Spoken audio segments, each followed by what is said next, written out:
এক মেয়ে তার শ্বশুরবাড়ি যাওয়ার আগে বাবাকে প্রশ্ন করলো, বাবা, আমাদের সামনের উঠোনের ওই গাছটাকে কি পেছনের বাগানে লাগানো যায় না? তখন মেয়েটির বাবা তাকে উত্তর দিয়ে বলল, ওই গাছটা হলো 4 বছরের পুরনো একটা গাছ, এটা এখন অন্য কোথাও লাগানো একদমই সম্ভব না।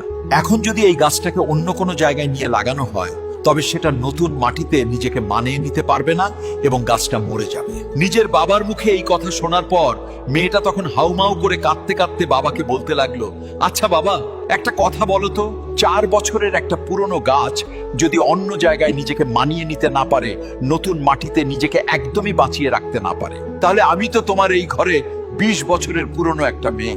আমি তো কোনো সামান্য একটা গাছ নই বাবা, আমি তো তোমারই মেয়ে। তাহলে তুমিই বলো, আমি কিভাবে অন্যের একটা নতুন বাড়িতে গিয়ে নিজেকে মানিয়ে নিব আর নিজেকে সম্পূর্ণ বাঁচিয়ে রাখবো বাবা?